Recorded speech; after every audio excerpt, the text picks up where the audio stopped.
Paano mo sasabihin sa iyong empleyado na nakaka-feel ka ng nakaw o korupsyon sa loob ng iyong negosyo nang hindi sila nakaka-feel ng pinagbibintangan mo sila? May tatlong indikasyon na yung business mo ay kailangan na ng system. Ako si Kyle at may 3 taon akong experience sa accounting at sa mga softwares. Kaya tara, simulan na tayo. Pero bago yan, ito kwento. So 1 year ago, meron akong kliyente na nasa merchandise industry. May struggle siya sa inventory management niya. Kasi yung gamit niya lang is yung Excel file for the purchase orders na dumadating every time na mag-restock sila at yung daily sales na naka-notebook sa iba't ibang branches niya. So umabot na siya sa I think 2 branches. Tapos before pa talaga siya nag-acquire ng system. Nag-acquire siya ng system kasi hindi niya na matrack yung mga inventories niya per branch. And then, struggle siya kasi hindi niya ma-spot kung may nakaw corruption ba talaga sa business niya at tapos wala siyang glimpse kung magkano ba talaga dapat yung inventory count niya sa actual. So, yun, nag-acquire siya, may in-offer ako sa kanyang system at hanggang ngayon ginagamit pa rin nila kasi naging effective yung system sa nature ng business niya. Kaya ito yung tatlong indikasyon na kailangan muna ng system. So una is kung may empleyado ka na.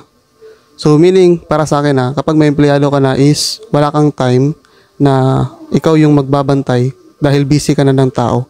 Or it's either empleyado ka kasi nagkuha ka ng empleyado kasi empleyado ka rin, nag-start ng business, nagsweldo ka lang para ma-execute mo yung business mo. Kaya isa sa mga indikasyon na kailangan talaga ng system is yung may empleyado ka na. Kasi hindi ka hands-on, kailangan mo na ng system para ma-monitor mo yung actual inventory mo, actual sales, at cash flow ng iyong business. Kaya ang system na lang magbibigay sa'yo ng summary kung ano yung naging performance ng business mo. Kaya yan yung pinaka number 1 na indikasyon. Number 2 na indikasyon is kung marami kang inventory. Kung marami kang inventory, kahit na memorize mo lahat ng mga line item na yan, price item list na yan, hindi mo talaga ma-memorize yung mga actual count niyan.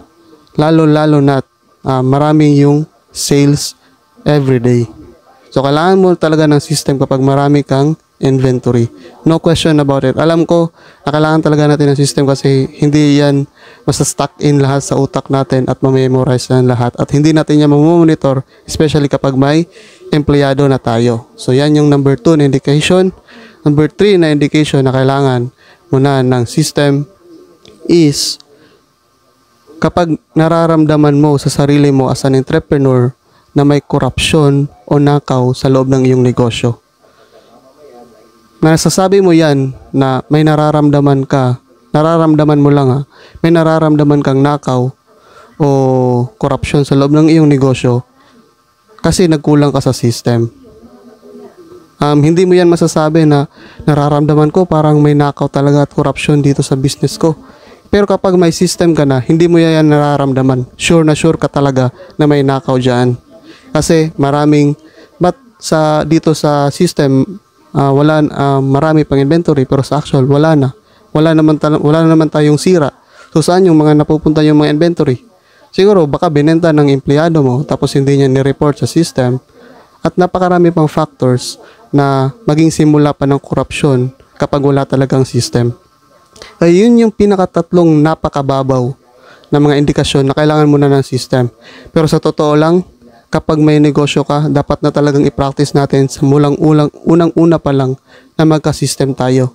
Pwede naman tayo mag-start ng system doon sa mga libreng POS lamang para lang ma-practice natin yung mga negosyo natin na magkadugtong talaga yung buhay ng business at yung system para mas malaman natin yung performance ng ating mga negosyo at matrack natin yung mga dapat nating i-track. So, yun yung tatlong indikasyon guys at sana may natutunan kayo at galingan nyo lang sa mga negosyo nyo kasi isa din ako sa mga naniniwalang ang entrepreneurship, ang mabuting entrepreneur ang pag-asa nating bansang Pilipinas. Kaya galingan nyo lang, mag-acquire kayo ng system kahit libre lang.